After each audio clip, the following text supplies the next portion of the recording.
Hey guys, tonight we're stepping into the brutal world of Viking winter survival. You've probably complained about your heating bill, but you've never faced a winter that could literally freeze the breath in your lungs.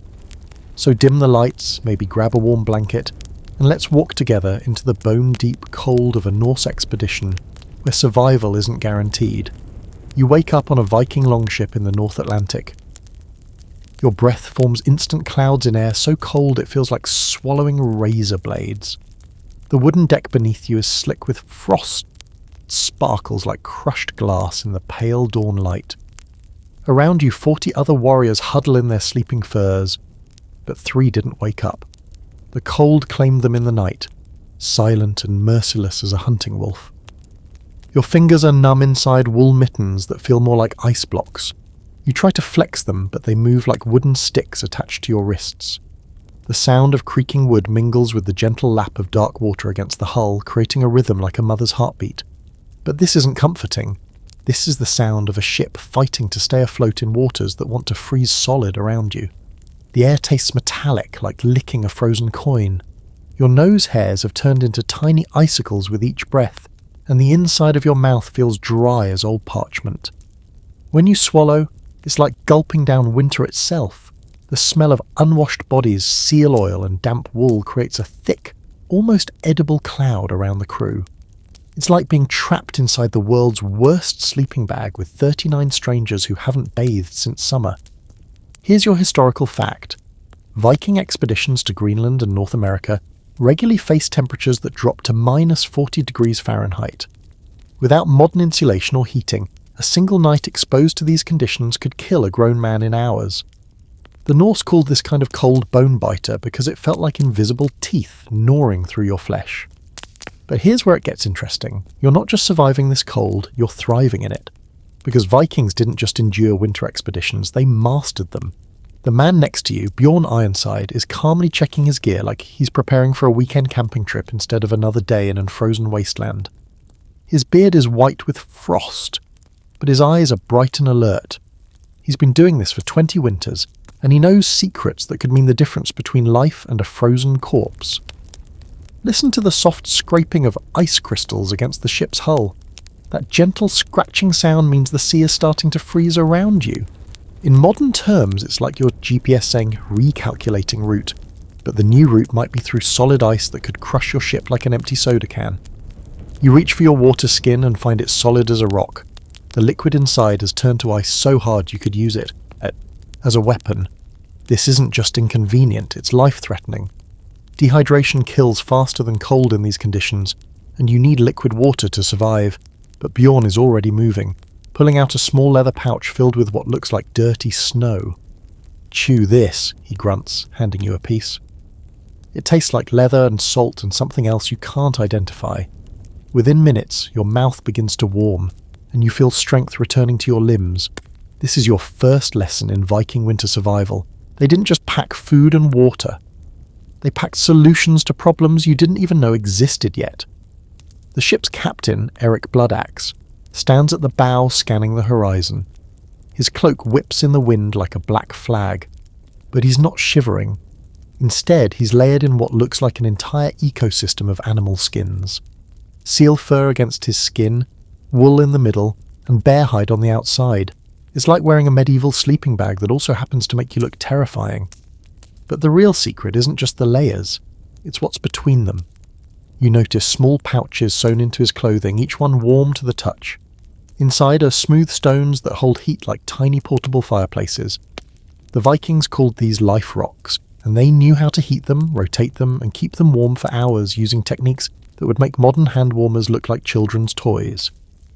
As the morning progresses, you start to understand something crucial. This isn't just about staying warm, it's about staying alive in conditions that would kill most people in the modern world, even with all our technology. These men have turned Arctic survival into an art form, and you're about to learn their most guarded secrets. The wind picks up and you hear the ominous creaking of ice forming on the rigging. Time to learn your first real lesson in Viking winter warfare. How to turn your own body into a furnace.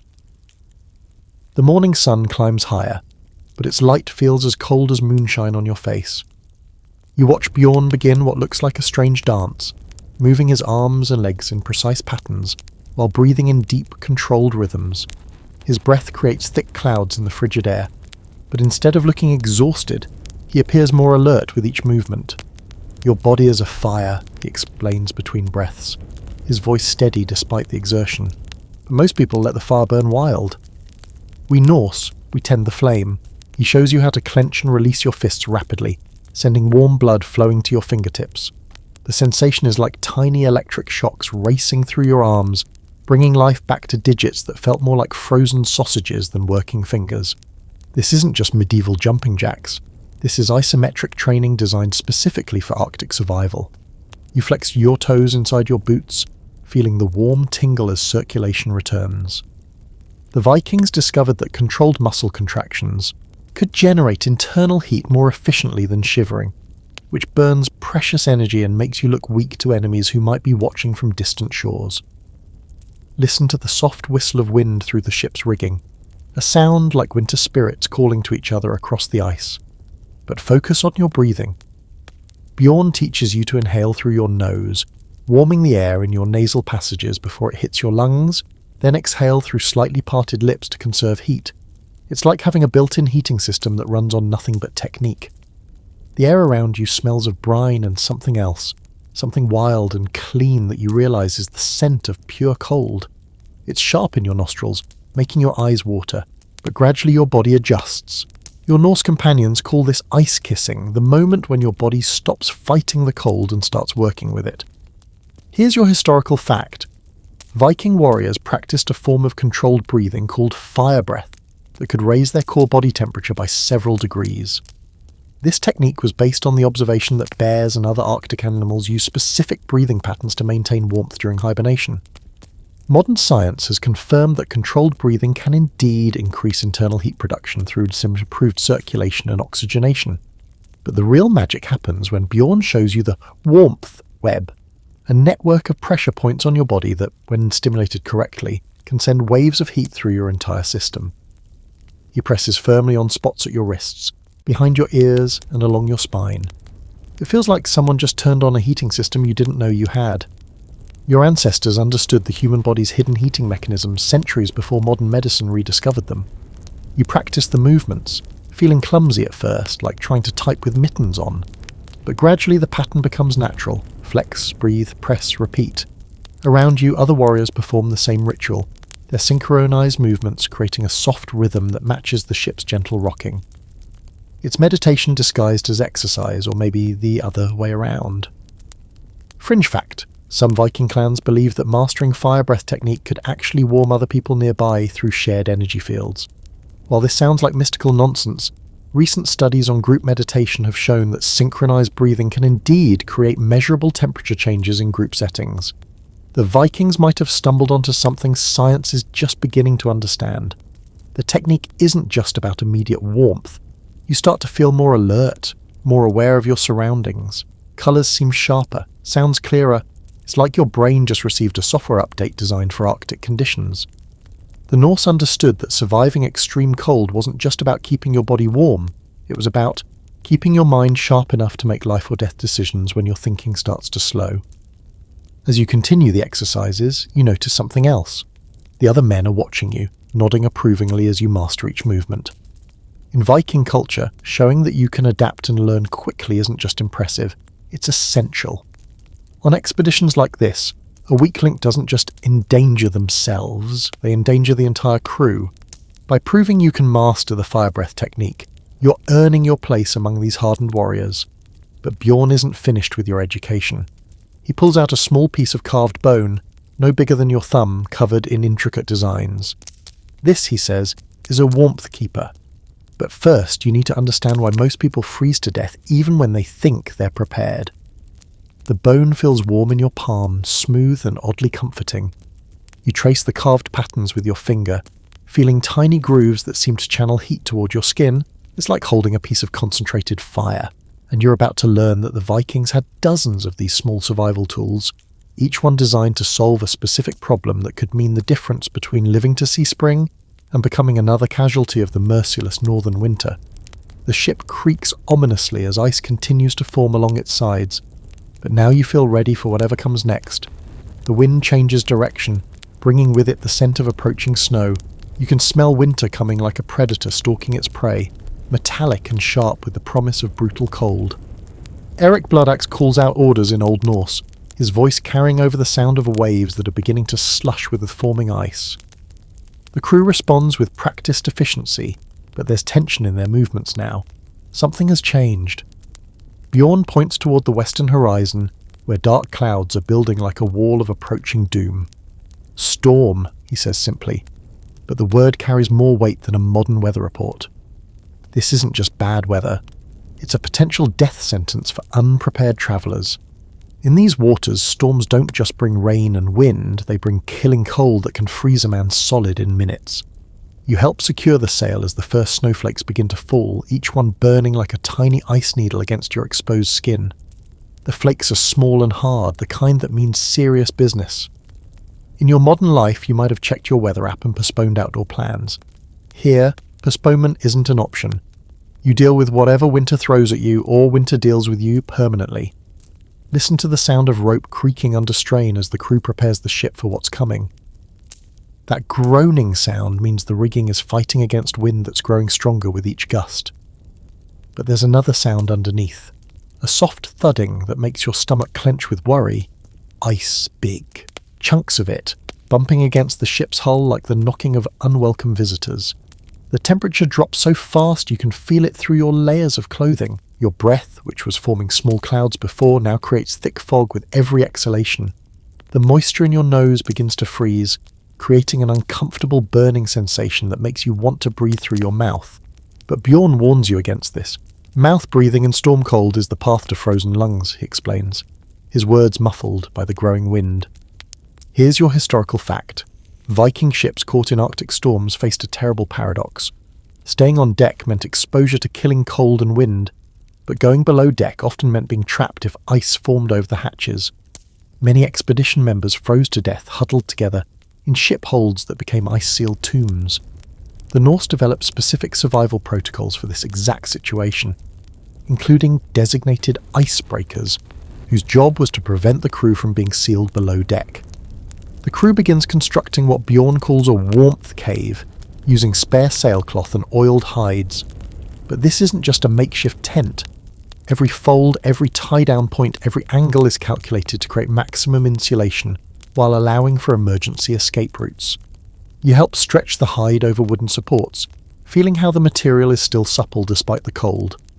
The Vikings treated their leather with special oils that prevented freezing, creating flexible barriers against winter wind. Inside the shelter, the air immediately feels different. Warmer, yes, but also more humid from the collective breath and body heat of packed warriors. The space smells of leather, wool, and the distinctive scent of men who've been living in close quarters for weeks. It's not pleasant exactly, but it's alive. In Arctic conditions, that combination of smells means survival. But here's where Viking shelter technique gets truly clever. They don't just huddle together for warmth, they arrange themselves in a specific pattern, based on size, age, and heat production. Larger men form the outer ring, acting as windbreaks for smaller crew members. Older warriors, who produce less body heat, are positioned in the centre, where they can benefit from others' warmth, while contributing their experience and calm presence. Fringe fact: some Viking crews practiced battle heat, a technique where warriors would work themselves into controlled fury to generate additional body heat during extreme cold. This wasn't berserker rage, but calculated emotional manipulation designed to increase circulation and internal temperature. Modern military survival training has adopted similar psychological techniques for cold weather operations. You find yourself positioned between Bjorn and a younger warrior named Olaf. Their bodies radiate heat like living furnaces, but more importantly, they know how to share warmth efficiently. They teat you to synchronize your breathing with theirs, creating a shared rhythm that helps maintain stable body temperature. It's like being part of a living heating system where every component works together. The storm hits with the force of an angry god. Wind screams through the rigging, and you feel the ship lurching in ways that make your stomach drop. But inside the warmth cave, the sound is muffled to a steady roar, like being inside a waterfall. The Norse have created a pocket of survivable space in the middle of a killing storm, using nothing but animal hides, rope, and centuries of accumulated wisdom. As the hours pass and the storm rages, you begin to understand that this isn't just about staying warm anymore. It's about maintaining morale, conserving energy, and preparing for whatever comes next. Because storms in Viking territory don't just test your ability to survive the cold, they test your readiness to fight, explore, or flee when the weather clears. The real test of Viking winter survival isn't just making it through one night. It's emerging from that night, ready for whatever challenge tomorrow brings. Dawn breaks grey and bitter, with ice crystals floating in the air like glitter made of pain. The storm has passed, but it left behind a world transformed into something alien and hostile.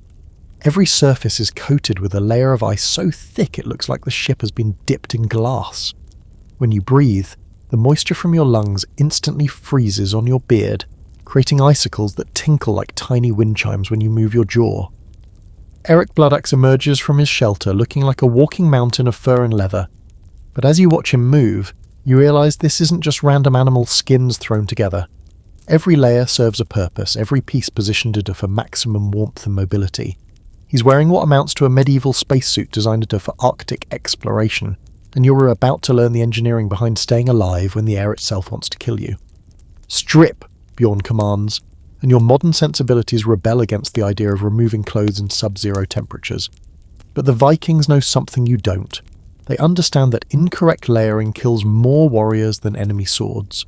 You need to rebuild your warmth system from the ground up, and that means starting naked and adding each layer with scientific precision.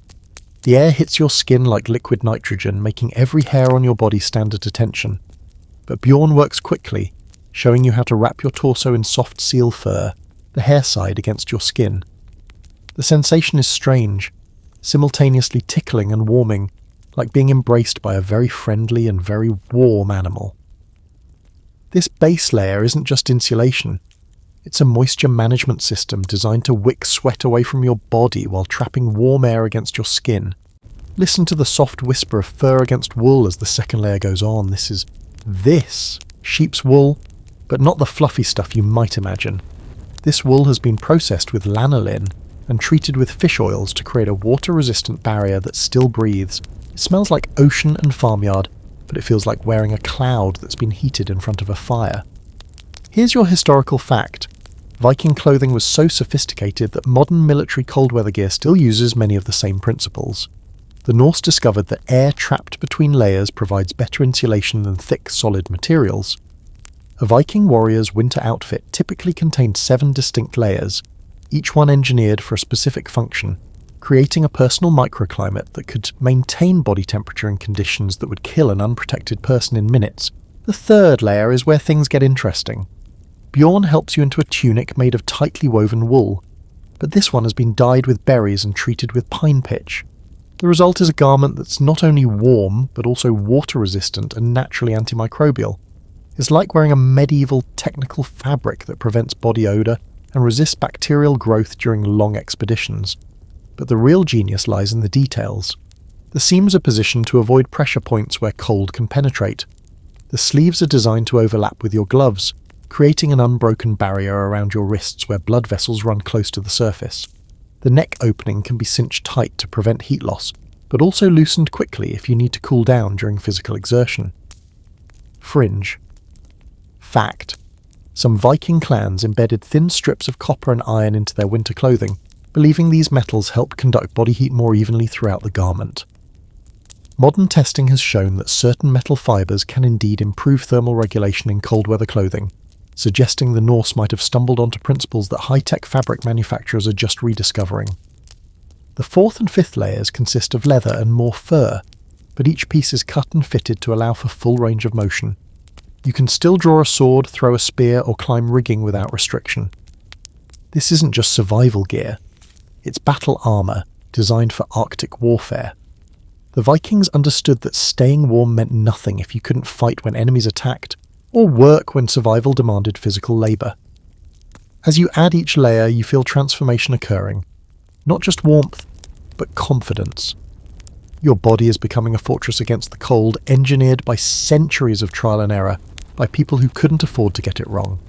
The weight of the clothing is substantial, but it's distributed so efficiently that you feel supported rather than burdened. The outer layer is where Viking engineering reaches its peak. Bear hide, seal skin and wolf fur are combined into a coat that looks like it belongs in a fantasy novel but functions like a precision instrument. The fur is arranged in specific patterns that direct wind flow away from your body while trapping warm air in strategic pockets. It's camouflage, insulation and armour all combined into one garment that could keep you alive in conditions that would challenge modern Arctic explorers. By the time you're fully dressed, you understand something profound about Viking culture. They didn't just endure harsh conditions, they transformed themselves into beings capable of thriving in environments that would kill most other humans.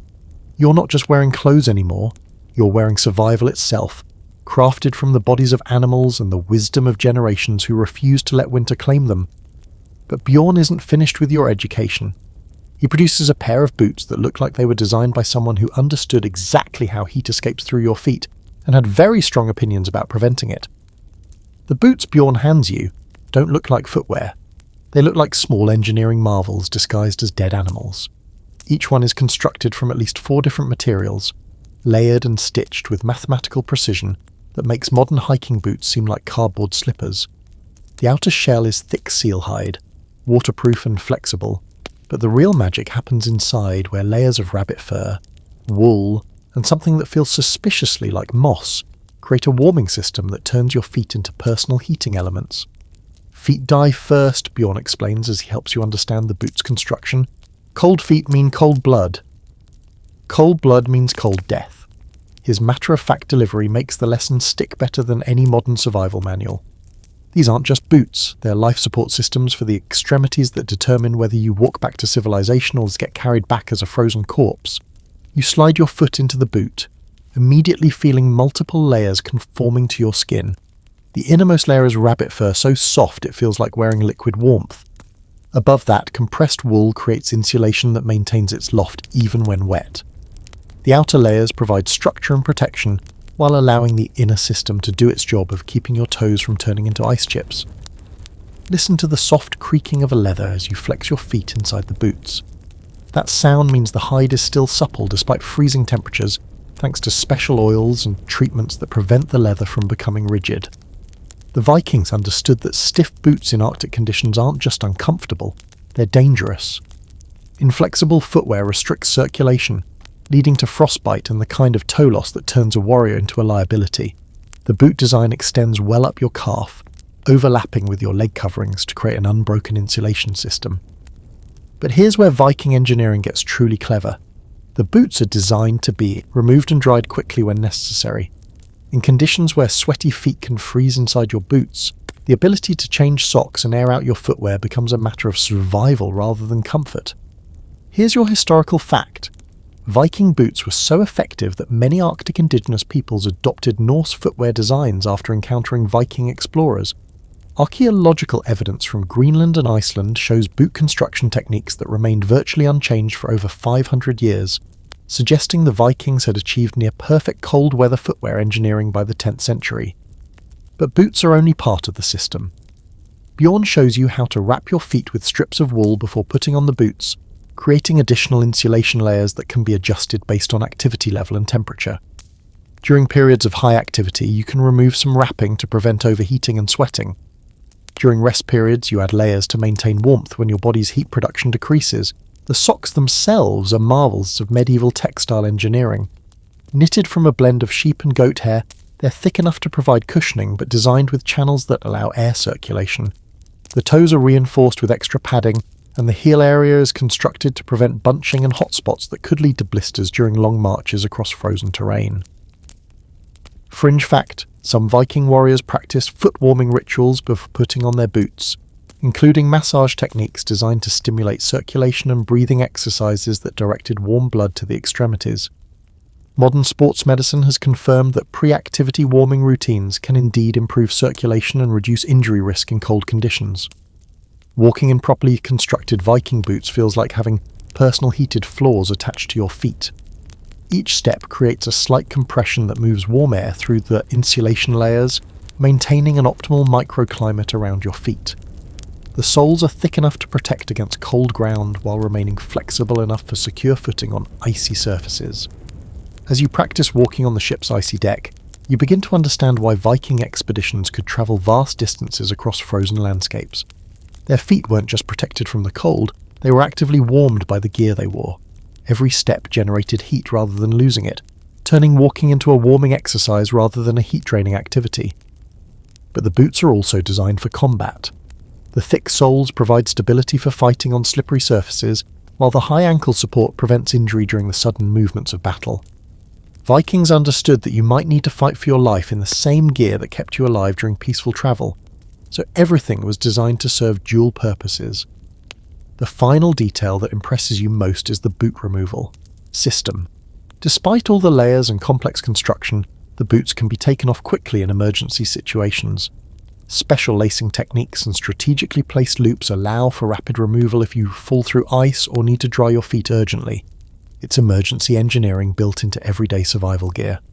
By the time you've fully mastered the boot system, your feet feel like they're enclosed in personal heating chambers rather than mere footwear. You're beginning to understand that Viking cold weather gear wasn't just about staying warm, it was about transforming human beings into Arctic-adapted creatures capable of travelling, working and fighting in conditions that nature never intended humans to survive. But staying warm is only half the battle. Now you need to learn how to maintain that warmth while doing the work that keeps you alive. Your hands are the first part of your body to betray you in extreme cold, going from useful tools to useless frozen claws faster than you can say frostbite. But as Bjorn demonstrates the Viking hand protection system, you realise these aren't just gloves. They're engineering solutions to the problem of maintaining dexterity, while preventing your fingers from becoming icicles that snap off when you try to use them. The first layer feels like wearing silk made of mouse fur, incredibly soft and thin but surprisingly warm. These liner gloves are knitted from the finest wool available, treated with lanolin to repel moisture while maintaining flexibility.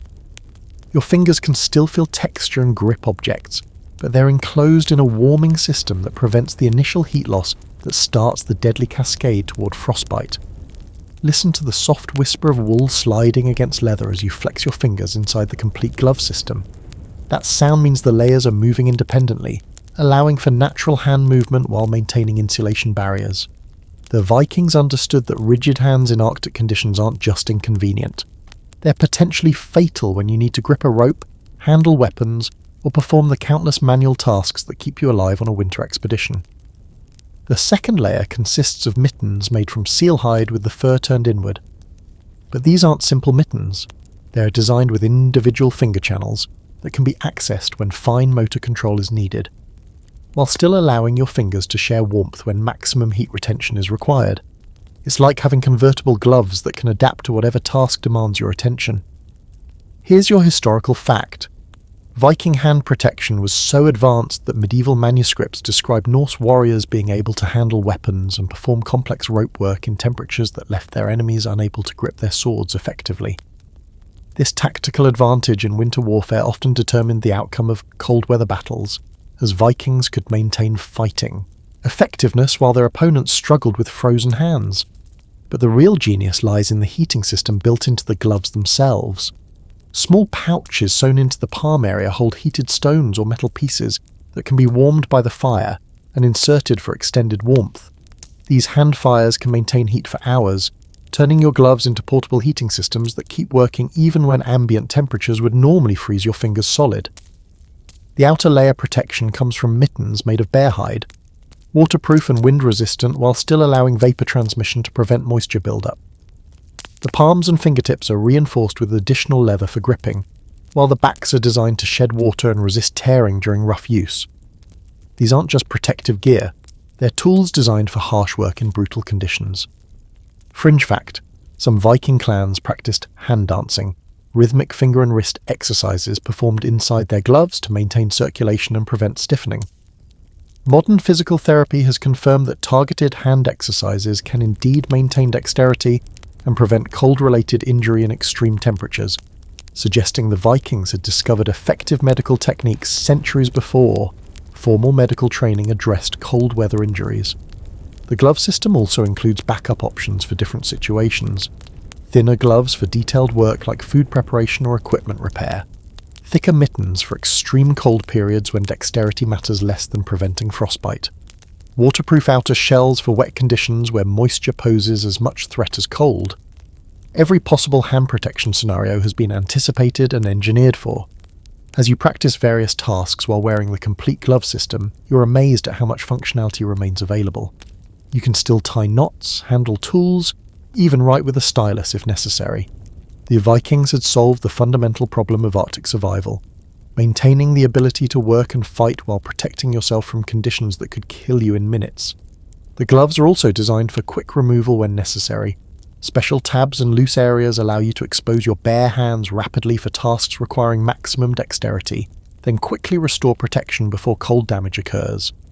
It's a calculated risk system that acknowledges sometimes you need unprotected hands while minimizing the danger of exposure. What impresses you most is how the entire hand protection system integrates with your other clothing layers. The gloves are designed to overlap with sleeve cuffs, creating unbroken insulation around your wrists where major blood vessels run close to the surface. Lose heat at your wrists, and your hands will freeze no matter how good your gloves are. The Vikings understood human anatomy and heat loss patterns in ways that inform modern cold weather gear design. By the end of your glove training, your hands feel like they're enclosed in personal heating chambers that happen to also function as precision tools. You're beginning to understand that Viking survival gear wasn't just protective equipment. It was human enhancement technology designed to expand the range of conditions where people could live, work and thrive. But all the best gear in the world means nothing if you don't know how to fuel the internal fire that keeps everything working. The morning air is so cold it makes your teeth ache just breathing. But your stomach growls with a hunger that cuts through even the bitter chill. Vikings understand something that modern people have forgotten. In Arctic conditions, food isn't just nutrition, it's fuel for your internal furnace. What you eat determines whether you generate enough heat to survive another night, or whether you slowly freeze from the inside out while your body cannibalizes itself for warmth. Bjorn produces what looks like a leather pouch filled with chunks of something dark and oily. The smell hits you first, fish, salt, and something else that makes your nose wrinkle. It's like someone took sardines, left them in the sun for a week, then compressed them into edible hockey pucks. Eat, he commands, handing you a piece that feels surprisingly warm despite the freezing air. You bite into the fermented fish paste and immediately understand why Vikings have a reputation for toughness. Their taste explodes across your tongue like a combination of the ocean floor and concentrated umami, followed by a warming sensation that spreads from your mouth down into your chest. It's like eating liquid fire disguised as the world's most challenging appetizer. Listen to the soft sound of ice crystals breaking as you chew. The food is dense, packed with oils and proteins that your body immediately recognizes as premium fuel. Within minutes, you feel heat radiating from your core outward, as if someone just stoked a furnace in your chest. This isn't just breakfast, it's metabolic engineering designed to turn food into internal heating. Here's your historical fact. Viking expedition food was specifically formulated to provide maximum caloric density and heat generation. A typical serving of their preserved fish provided over 400 calories and enough fats to fuel internal heat production for hours.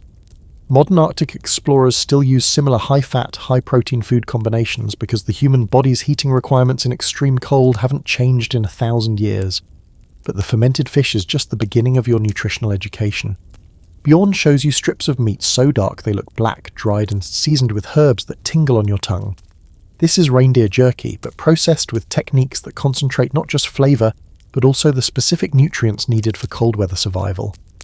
The meat contains iron for blood health, B vitamins for energy metabolism, and fats that burn, slowly to provide sustained internal heat. The preparation process for Viking expedition food was elaborate and scientific, even if they didn't call it science. Meat was dried in specific weather conditions, treated with salt harvested from certain coastal areas, and combined with berries that provided vitamins to prevent the diseases that killed Arctic travellers. Every ingredient served multiple purposes: nutrition, preservation, and metabolic fuel for surviving in conditions that pushed human physiology to its limits. Fringe fact: some Viking expedition foods were specifically designed to be eaten frozen. Certain fish preparations actually became more digestible and provided better energy when consumed in their frozen state, allowing warriors to eat calorie-dense food without needing to start fires that might give away their position to enemies or waste precious fuel in emergency situations. You try a handful of what Bjorn calls winter berries, small dark fruits that have been dried and mixed with animal fat.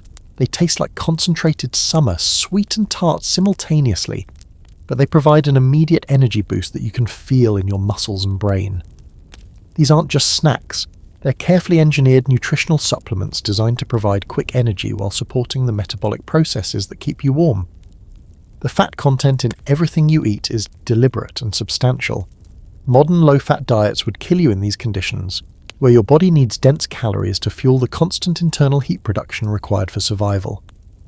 Vikings understood that fat wasn't the enemy, it was the friend that kept you alive when the temperature dropped below what human beings were designed to endure. But it's not just about eating high-calorie food, it's about timing and technique.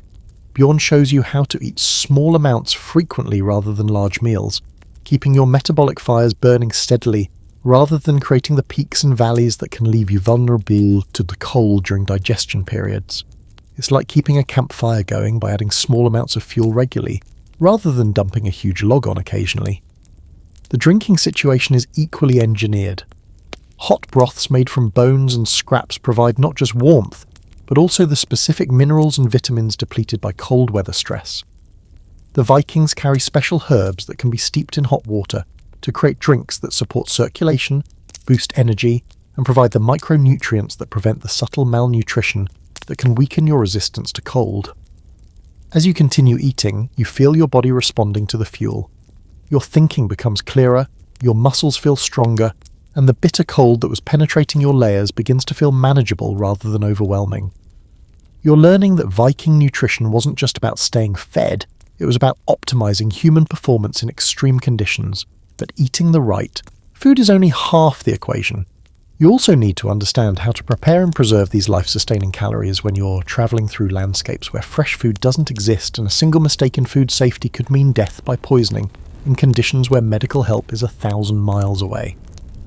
The ship's small cooking area looks like something designed by someone who understood that preparing food in Arctic conditions involves solving multiple life-threatening problems simultaneously. You can't just heat food, you need to do it without starting fires that could spread to the wooden ship, without creating smoke that signals your location to enemies, and without wasting precious fuel that might be needed for survival heat later. Bjorn demonstrates the Viking portable cooking system, a marvel of medieval engineering disguised as a simple metal pot.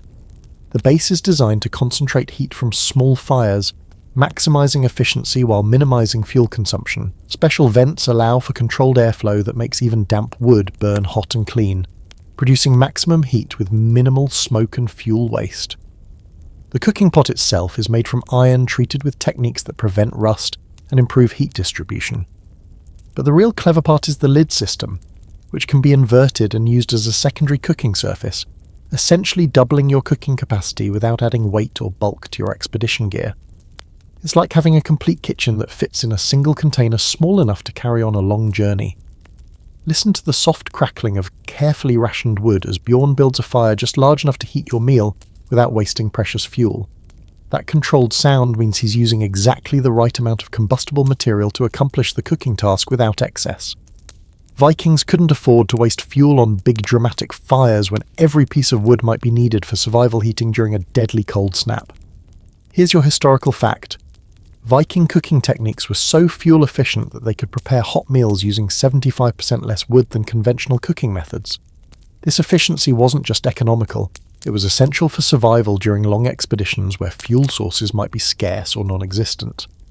Modern camping gear still uses many of the same principles for efficient outdoor cooking, but cooking in Arctic conditions presents challenges that go beyond fuel efficiency. Water freezes, making it difficult to clean cooking equipment or prepare foods that require liquid. Bjorn shows you how to melt snow and ice efficiently, using techniques that conserve heat while avoiding the common mistakes that can waste energy or create dangerous situations during food preparation. The Vikings developed specific cooking sequences designed to maximize nutrition while minimizing risk. Soups and stews were prepared in ways that concentrated calories and heat while creating foods that could be eaten safely even when partially frozen. Meats were cooked to specific levels that eliminated dangerous bacteria while preserving the maximum nutritional content needed for cold weather survival. Fringe fact: some Viking cooks practiced steam cooking, using heated stones and minimal water, creating cooking environments that could prepare food using almost no fuel while retaining maximum nutritional value. This technique required precise timing and temperature control, skills that were passed down through generations of Arctic travelers who couldn't afford cooking mistakes. The seasoning and preservation techniques used during cooking serve multiple purposes beyond flavor. Salt isn't just for taste, it's for preventing the bacterial growth that could cause food poisoning when you're far from medical help. Herbs aren't just for seasoning, they provide vitamins and compounds that support immune system function when your body is stressed by extreme cold. You learn to manage cooking fires that provide heat for food preparation while also serving as warming stations for the crew. The Vikings designed their cooking systems to multitask, providing heat for multiple purposes while conserving precious fuel resources. Every calorie of burning wood serves several functions simultaneously, maximizing efficiency in conditions where waste could mean death. But perhaps most importantly, you learn the safety protocols that prevent cooking accidents from becoming fatal disasters. In conditions where medical help doesn't exist, a serious burn or cut during food preparation could mean death from infection or blood loss. Viking cooking techniques emphasize safety and contamination prevention, using methods that minimized risk while still providing the nutrition needed for survival. The cleaning and maintenance of cooking equipment in freezing conditions requires special techniques that prevent bacterial growth while conserving water and heat. Bjorn shows you how to clean pots and utensils using methods that sterilize them, without wasting precious hot water or exposing yourself to dangerous cold during the cleaning process. As you practice these cooking techniques, you begin to understand that preparing food in Arctic conditions is really a complex engineering problem disguised as cooking. Every step involves calculations about heat conservation, fuel efficiency, safety, and nutrition that must be executed perfectly to avoid consequences that could be fatal in conditions where mistakes can't be corrected easily.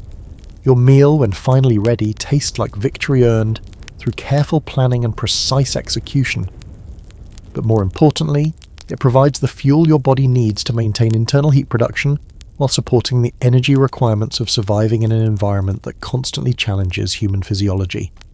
Finding liquid water when everything around you has turned solid requires Viking-level problem-solving skills and a deep understanding of how frozen landscapes hide the resources you need to stay alive. The morning sun reflects off ice formations that look beautiful, but represent a deadly puzzle. How do you extract life-sustaining water from a world where H2O exists only in forms that could kill you if consumed incorrectly?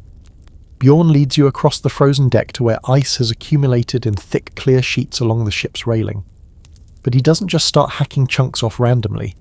Instead, he examines the ice carefully, looking for specific colors and formations that indicate safe, pure ice versus the kind that could make you violently ill when your body is already stressed by extreme cold conditions.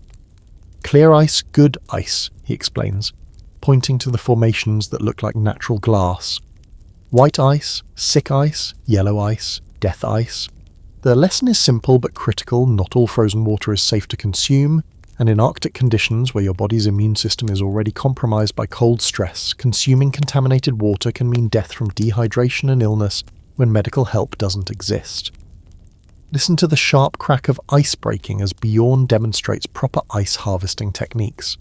That clean breaking sound means you're dealing with pure, solid ice that will melt into safe drinking water. Different sounds indicate different ice conditions, and experienced Arctic travelers can identify safe ice by audio cues alone, a skill that could save your life when visual identification isn't possible. The ice harvesting tools Vikings carry are specifically designed for efficiency and safety. Sharp metal scrapers that can remove clean ice without contaminating it with rust or dirt. Pointed picks that can break through ice layers to access the pure ice beneath. Collection containers that prevent harvested ice from becoming contaminated during transport and melting. Here's your historical fact. Vikings developed ice identification techniques so sophisticated that they could distinguish between dozens of different ice types, each requiring different harvesting and melting methods. This knowledge was essential because consuming the wrong type of ice could cause illness, dehydration, or poisoning, any of which could be fatal during Arctic expeditions where medical treatment wasn't available. But harvesting ice is only the first step in the water procurement process. Melting ice efficiently without wasting precious fuel requires techniques that maximize heat transfer while preventing the loss of water vapor that represents lost hydration opportunities. Bjorn shows you how to melt ice in ways that capture and conserve every drop of resulting water. The melting process itself must be controlled carefully to avoid creating water that's too hot to drink immediately, but also not so cool that it freezes again before consumption. Vikings developed specific melting techniques that produced water at optimal drinking temperature while conserving fuel and time during the preparation process. Fringe fact: some Viking expeditions carried water stones, special rocks that could be heated and used to melt ice directly in drinking containers, providing hot water for consumption without requiring separate cooking fires. These stones were selected for their heat retention properties and ability to transfer heat efficiently to ice without contaminating the resulting water. Water storage in freezing conditions presents additional challenges that require engineered solutions. Containers must prevent freezing while remaining portable and durable enough for expedition use. Vikings developed insulated container systems that could keep water liquid for extended periods while remaining light enough to carry during long marches across frozen terrain. But water procurement isn't just about immediate consumption. You need to plan for future hydration needs while managing the weight and bulk of water supplies during travel. Vikings calculated water requirements based on activity level, temperature conditions, and expedition duration, carrying exactly the right amount of water procurement capability without excess weight. The purification of questionable water sources requires techniques that eliminate dangerous bacteria and parasites without access to modern filtration systems. Boiling methods that sterilize water while conserving fuel. Natural filtration techniques using materials available during Arctic travel. Chemical treatment methods using substances that could be carried on long expeditions. You practice these water procurement techniques until they become automatic responses rather than conscious decisions. In emergency situations where dehydration threatens your survival, you need to be able to identify, harvest, and process safe drinking water quickly and efficiently, without making mistakes that could compromise your health when you're already stressed by extreme environmental conditions. As you drink your first cup of properly processed ice water, the liquid feels like life itself flowing into your system. Your body immediately recognizes and responds to the hydration, and you begin to understand that water procurement in Arctic conditions isn't just about quenching thirst, it's about maintaining the biological processes that keep you alive in conditions where dehydration can kill you faster than cold. But staying hydrated is just one part of the metabolic equation. Your body also needs to eliminate waste efficiently while maintaining heat, creating sanitation challenges that require their own set of survival solutions. The morning brings the news that makes your stomach clench with worry. The ship's wood supply is running dangerously low, and the nearest source of fuel is 3 days away across ice that may or may not support human weight. But Bjorn doesn't look concerned. Instead, he's examining materials scattered around the ship that you previously dismissed as useless debris: rope, fragments, scraps of leather, even nail clippings and hair cuttings that seemed like garbage. Fire lives in everything, he explains, gathering these seemingly worthless materials into organized piles. You just need to know how to wake it up. What follows is your introduction to Viking firecraft, a collection of techniques that can create life-sustaining heat from materials of wood so unlikely that modern people would never consider them combustible. The first lesson involves understanding heat versus flame. Vikings distinguish between fires that provide maximum heat output and fires that produce impressive flames, recognizing that survival often depends on heat efficiency rather than dramatic visual effects. Bjorn demonstrates how to create small, intensely hot fires that burn almost invisibly, but produce enough heat to warm a person or cook food while consuming a minimal fuel. Listen to the soft hiss of rope fibers catching fire as Bjorn shows you how to prepare cordage for emergency fuel. That gentle sound represents rope being transformed from structural material into heat energy through techniques that extract maximum combustible value from every fiber. It's like discovering that your shoelaces are actually emergency heating systems disguised as useful equipment. Here's your historical fact. Vikings could create sustainable fires using organic waste materials that most people would consider non-flammable. Hair, nail clippings, food scraps, and worn fabric could be processed using specific techniques that transformed biological waste into fuel capable of providing heat for hours. These methods were essential during long expeditions where conventional fuel sources weren't available. But the real magic happens when Bjorn demonstrates fat-based fuel systems. Animal fats, including those rendered from food preparation and even human body oils, can be processed into fuel that burns hotter and longer than wood, while producing less smoke and requiring less maintenance. It's like discovering that your body naturally produces emergency heating fuel that can be harvested and used when conventional fuel runs out. The wick systems Vikings use to burn fat-based fuels are marvels of simple engineering. Twisted plant fibers, prepared leather strips, and even braided hair can be treated to create wicks that burn steadily while efficiently consuming fat fuel. These aren't just emergency candles, they are heating systems that can provide warmth and light for extended periods using materials available on any expedition. Fringe fact, some Viking firemasters practiced breath feeding, techniques for increasing fire intensity using controlled breathing that directed oxygen flow to optimize combustion efficiency. Modern fire science confirms that proper air flow management can increase fire temperature and efficiency significantly, suggesting Vikings had discovered advanced combustion principles centuries before formal engineering studied these processes. The construction of fire containment systems that maximize heat output while preventing dangerous spread requires understanding materials and airflow that goes far beyond simply lighting combustible materials. Vikings developed fireboxes, reflectors, and chimney systems that could be assembled quickly from expedition materials while providing maximum heating efficiency and safety. But creating fire is only half the challenge. Maintaining optimal fire performance while conserving fuel requires constant attention and adjustment based on changing conditions. You learn to read fire behavior, understanding how different materials burn and how to adjust fuel mixture to maintain steady heat output without waste. The Vikings also developed techniques for banking fires that could maintain heat for extended periods without active feeding, allowing fires to provide warmth through cold nights without requiring constant attention that would prevent sleep. These banked fires could be revived quickly when additional heat was needed, while conserving fuel during low-activity periods. You practice these fire management techniques until you can create usable heat from materials so marginal that most people wouldn't consider them fuel sources. Leather scraps, food waste, even the lint from clothing maintenance can be transformed into heat energy using techniques that extract combustible value from materials that seem completely unburnable. As you tend your first improvised fuel fire, watching scraps of apparently worthless material transform into life-sustaining heat, you begin to understand that Viking survival techniques aren't just about enduring harsh conditions. They're about transforming limitation into opportunity, finding resources where others see only waste, and creating solutions that turn desperate situations into manageable challenges. But fire management is just one component of the heat production systems that keep Vikings alive in killing cold. The real engineering challenge involves creating warming systems that function effectively inside the confined spaces where you actually live and sleep during Arctic expeditions.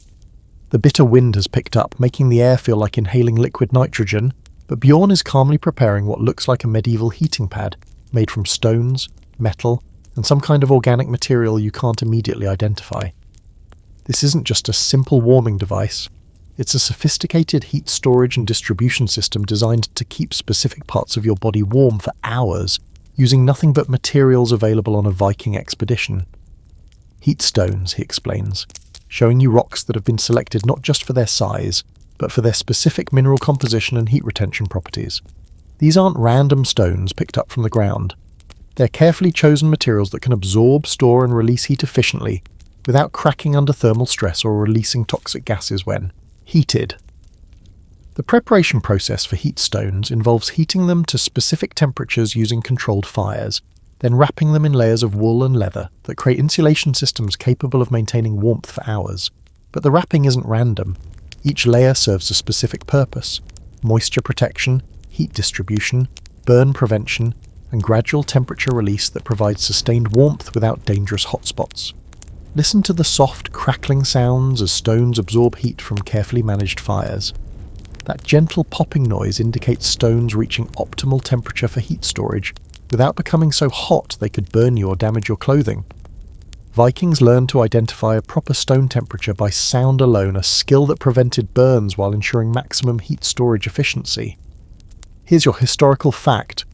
Viking heat stone systems were so effective that they could provide personal heating for up to 8 hours using stones that weighed less than 2 pounds.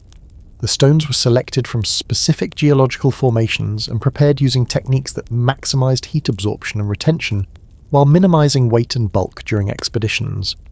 But stones are just one component of the Viking personal heating system. Metal objects like belt buckles, knife blades, and armor pieces can be heated and positioned strategically to create warming zones that supplement your body's natural heat production. These metal heating elements work differently from stones, providing quicker heat transfer but requiring different handling techniques to prevent burns. The clothing integration system allows heated objects to be positioned securely against your body without creating pressure points or restricting movement. Special pockets, ties, and positioning systems let you carry multiple heat sources while maintaining full mobility for work, travel, or combat situations that might require immediate physical activity. Fringe fact: some Viking warriors practiced heat rotation, systematic movement of warming objects to different body locations throughout the day to prevent heat adaptation and maintain optimal warming efficiency. This technique recognized that the human body adjusts to consistent heat sources, reducing their effectiveness over time unless rotation prevents thermal adaptation. The Vikings also developed chemical heating systems using materials that generate heat through controlled reactions rather than stored thermal energy. Certain combinations of metals, salts, and organic materials can produce heat when mixed with water or exposed to air, creating heating systems that don't require external heat sources for activation. But the most sophisticated personal heating systems involve understanding human anatomy and heat distribution patterns. Vikings knew which parts of the body lost heat fastest and which areas, when warmed, could heat the entire system most efficiently. Heating your core versus heating extremities requires different techniques and produces different results in terms of overall body temperature management. The construction of personal heating garments that incorporate warming elements while maintaining mobility and protection represents advanced textile engineering disguised as medieval clothing. Special pockets for heat stones, channels for heated metals, and insulation systems that work with external heat sources while still providing protection from cold and wind. You practice positioning and rotating heat sources until the techniques become automatic responses rather than conscious decisions. In extreme cold conditions where heat management determines survival, you need to be able to optimize your personal heating systems without diverting mental energy from other survival tasks that require your attention. As you master these personal heating techniques, you feel transformation occurring in your relationship with cold. Instead of being something that happens to you, cold becomes something you actively manage using tools and techniques that turn your body into a heat generation and distribution system capable of maintaining optimal temperature, even in conditions that would quickly kill an unequipped person. But personal heating is just one element of the comprehensive warming systems that let Vikings establish comfortable living spaces in environments where comfort seems impossible. The real engineering challenge involves creating shelters that provide livable conditions using nothing but materials you can carry or find in Arctic landscapes. The late afternoon brings the kind of penetrating cold that makes your bones ache, and Eric Bloodaxe announces that tonight you'll be camping on sea ice rather than staying aboard the ship. This isn't punishment or poor planning, it's strategic positioning for tomorrow's landing, but it means creating livable shelter on a surface that conducts heat away from your body faster than you can produce it, in conditions that could kill you if your shelter engineering fails. Bjorn begins the shelter construction process by examining the ice surface with the intensity of a modern engineer surveying a construction site. He's looking for thickness, stability, wind patterns, and drainage considerations that will determine whether your shelter provides life-saving protection or becomes an ice-covered tomb that traps you in killing cold. The foundation system starts with understanding heat loss prevention rather than heat generation. Ice conducts heat approximately 25 times faster than air, meaning direct contact with frozen ground will drain your body heat faster than you can produce it. Vikings developed insulation systems that create barriers between human bodies and heat-conducting surfaces using materials available during Arctic expeditions. Listen to the soft scraping sounds as Bjorn prepares the ground surface for shelter construction. That methodical scraping represents ice preparation techniques that create optimal surfaces for insulation installation, while removing dangerous irregularities that could damage shelter materials or create cold spots that compromise the entire warming system. The first insulation layer consists of materials that break thermal conduction between your body and the ice surface. Layers of bark, dried grass, animal hides, and even clothing items are arranged in specific patterns that create air gaps while preventing direct heat transfer to the frozen ground. It's like building a thermal barrier that stops the ice from stealing your body heat. Here's your historical fact. Viking ground insulation systems were so effective that they could reduce heat loss to frozen surfaces by over 90%. These insulation techniques use layering principles that modern sleeping bag manufacturers still employ, creating air pockets that prevent thermal conduction while remaining light enough for expedition transport. But ground insulation is just the foundation of Viking shelter engineering. The wall systems must provide wind protection while maintaining internal air circulation that prevents dangerous carbon dioxide buildup from breathing and heating fires. Vikings developed construction techniques that balanced protection with ventilation using materials that could be assembled quickly in deteriorating weather conditions. The roof engineering presents the most complex challenges, requiring structural support that can handle snow loading and wind stress while providing insulation that prevents heat loss through the shelter's highest point, where warm air naturally collects. Viking roof systems use tension and compression principles that create strong, insulated barriers using portable materials. Fringe fact, some Viking shelter designs incorporated heat chimneys, ventilation systems that allowed dangerous gases to escape while recirculating warm air back into the living space. These systems use natural convection principles to maintain air quality while conserving heat, creating ventilation that improved safety without reducing warming efficiency. The interior layout of Viking shelters maximizes heat retention while providing space for essential activities like sleeping, eating, and equipment maintenance. Specific zones are designated for different functions, with the warmest areas reserved for sleeping, while work areas are positioned to take advantage of heating systems without interfering with rest spaces. Heating integration within shelters involves more than just building fires inside enclosed spaces. Vikings developed heating systems that provided warmth while managing smoke, carbon monoxide, and fire safety in confined areas where ventilation is limited and flammable materials are present. These heating systems balanced warmth with safety using techniques that prevented accidental fires while maintaining livable temperatures. But shelter construction must also accommodate emergency, situations where rapid assembly or disassembly becomes necessary for survival.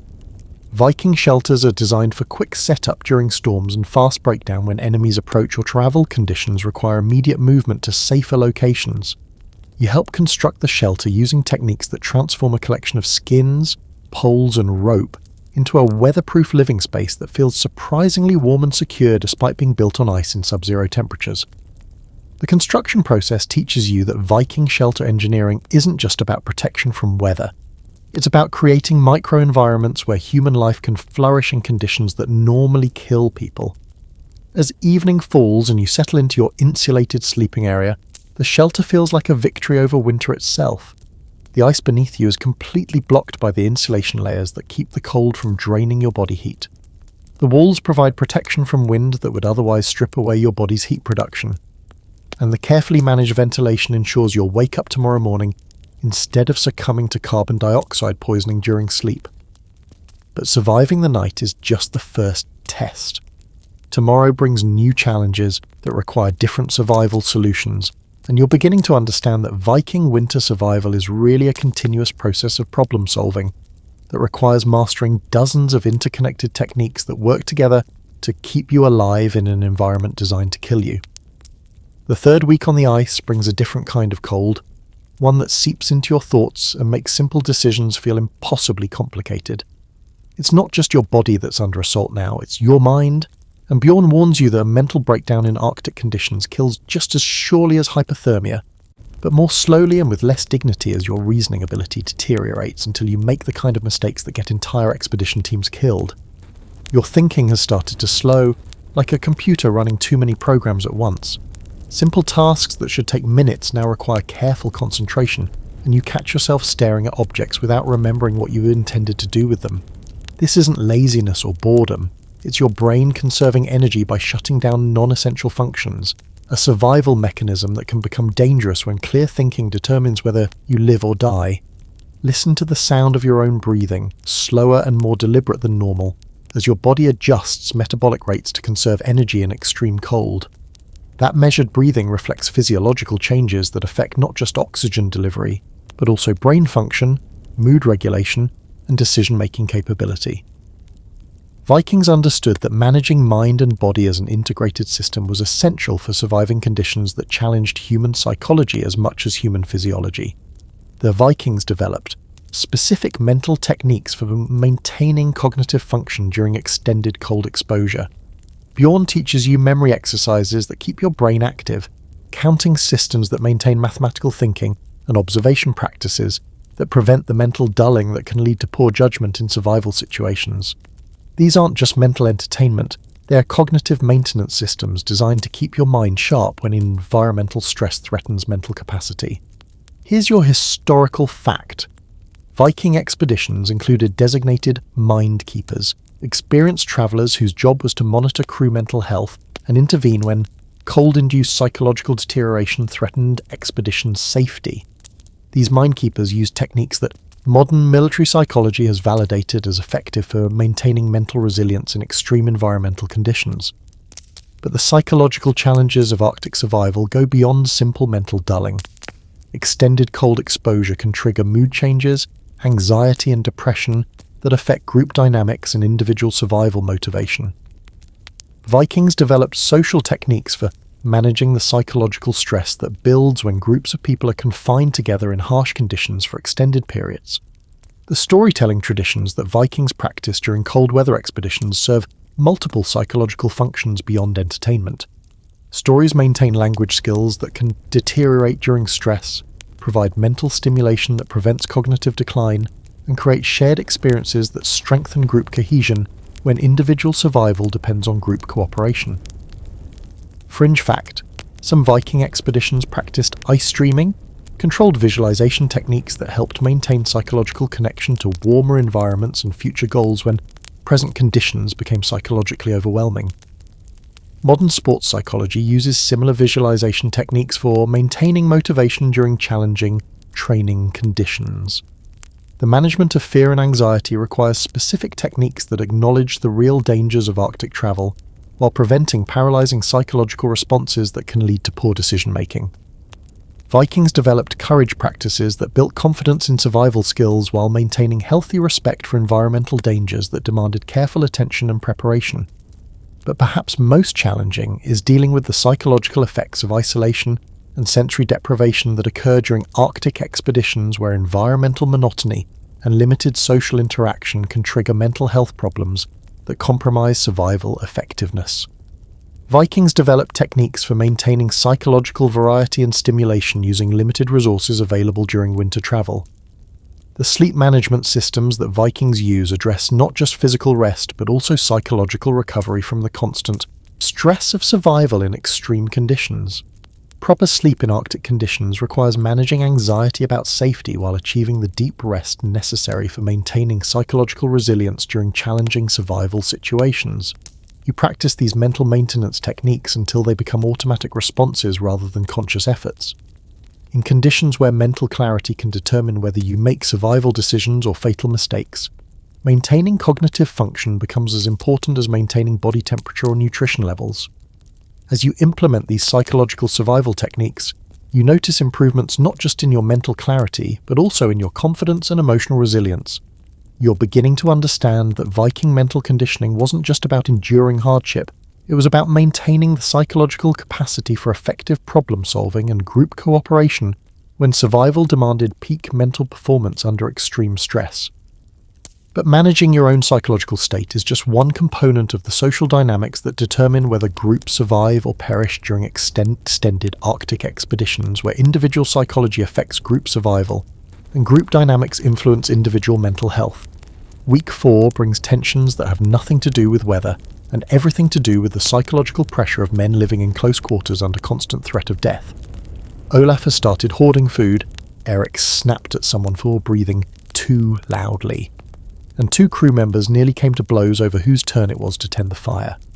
This isn't personality conflict, it's survival psychology under extreme stress. And Bjorn explains that managing group dynamics in Arctic conditions can be more challenging than managing the cold itself.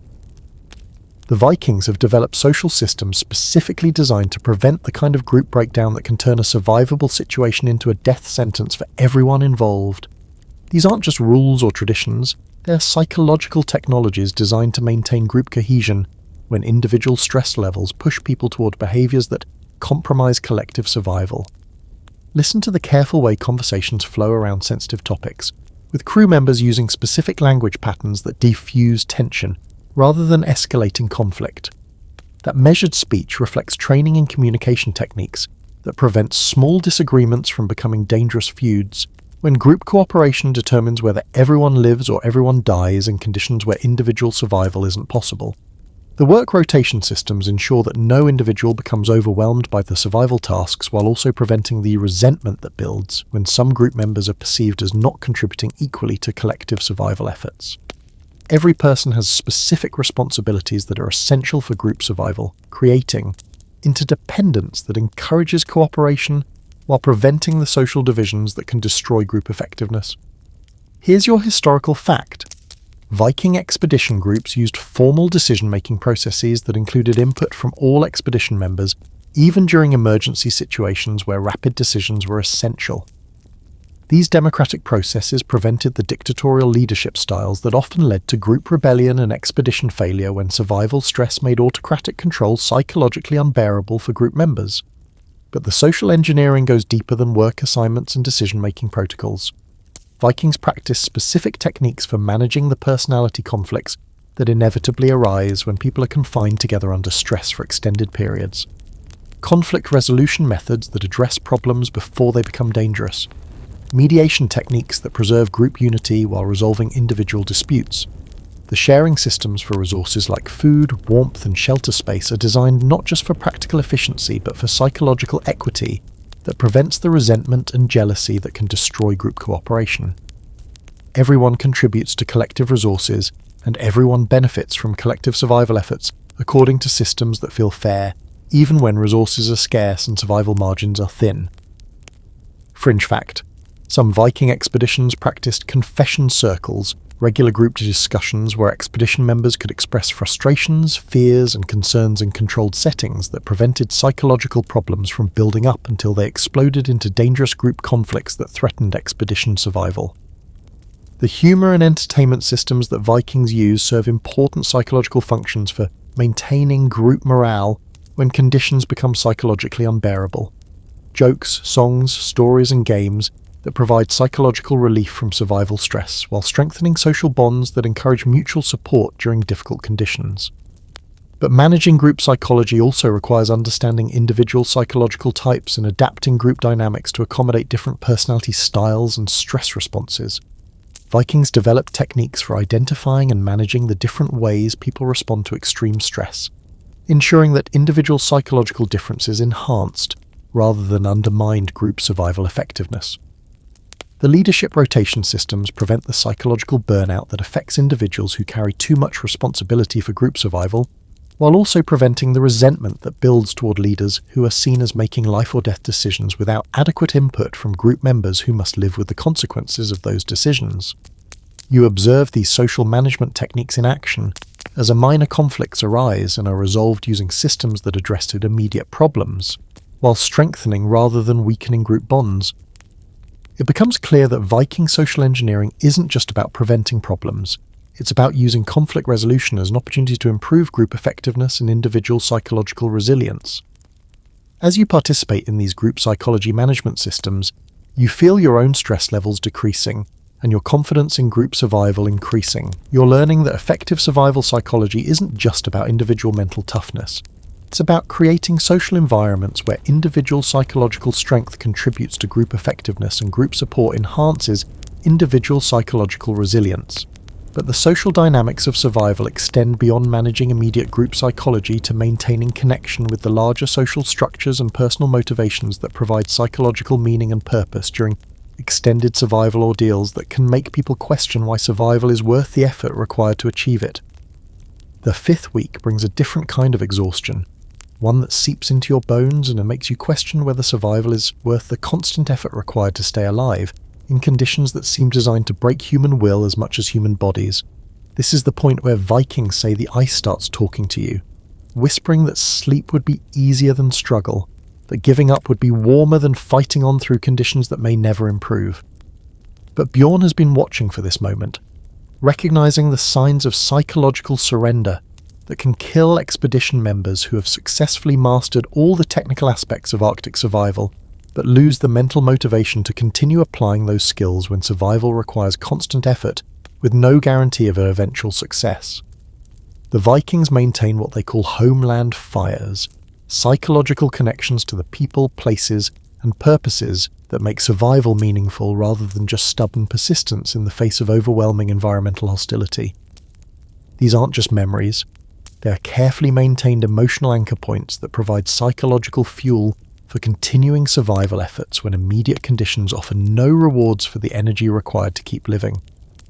Listen to Bjorn as he speaks about his wife and children, not with sentimental nostalgia, but with specific details that make them real and present despite being thousands of miles away. That detailed recall reflects techniques for maintaining emotional connections that provide psychological motivation for survival when immediate circumstances offer only suffering with no apparent purpose or eventual reward. The storytelling traditions take on new importance during this psychological phase of extended survival, but now the stories aren't just entertainment or mental exercise. They're psychological lifelines that maintain connection to cultural identity, personal history, and future goals that give meaning to present survival efforts when current conditions make survival feel pointless. Here's your historical fact.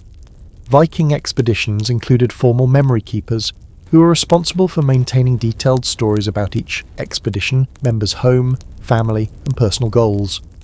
These memory keepers used specific techniques to help expedition members maintain psychological connection to their reasons for survival when extreme conditions made immediate survival feel meaningless. But maintaining motivation for survival requires more than just remembering home and family. It requires understanding survival as part of larger purposes that give meaning to present suffering and make current hardships feel like meaningful contributions to goals that extend beyond immediate survival needs. The Vikings practiced specific visualization techniques for imagining successful completion of their expeditions, including detailed mental rehearsals of homecoming celebrations, family reunions, and the social recognition that comes from surviving challenges that defeat most people. These visualizations aren't just fantasy, they are psychological fuel that provides energy for continued survival efforts when present conditions offer no immediate rewards. Fringe fact: some Viking expeditions practiced death preparation, psychological exercises that helped expedition members accept the possibility of death while maintaining commitment to survival efforts.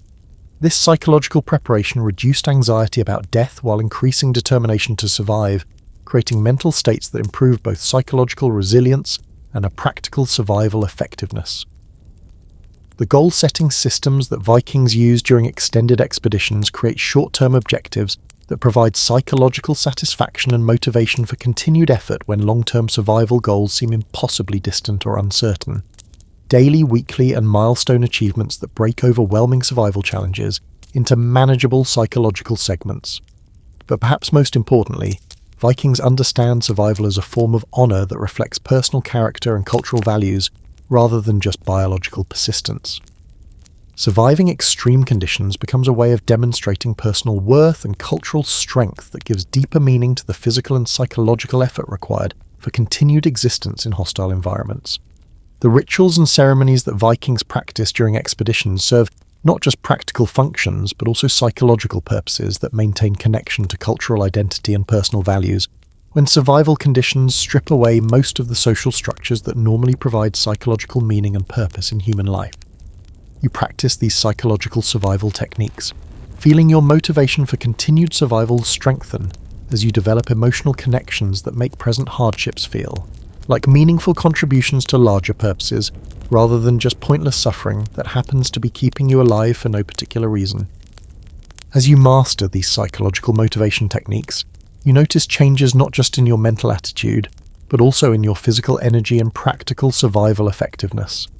Strong psychological motivation improves physical performance and enhances problem-solving ability, creating positive feedback loops that make survival more effective while making survival efforts feel more meaningful.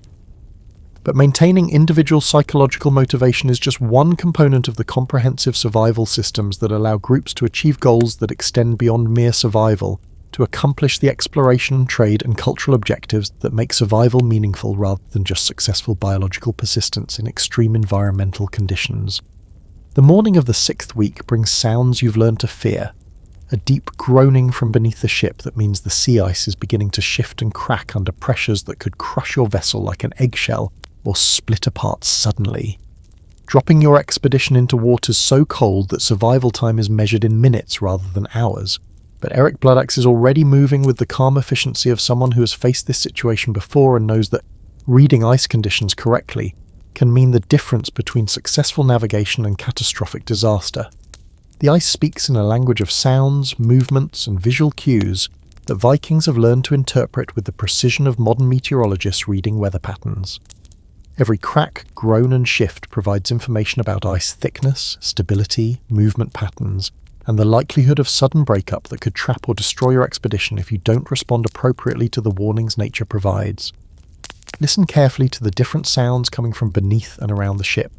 That low, rhythmic groaning indicates ice movement under tidal pressure, suggesting the ice is thick enough to support weight but mobile enough to create crushing hazards if movement patterns shift suddenly. Different sounds indicate different ice conditions, and experienced Arctic travellers can predict ice behaviour hours in advance by learning to interpret these audio warnings.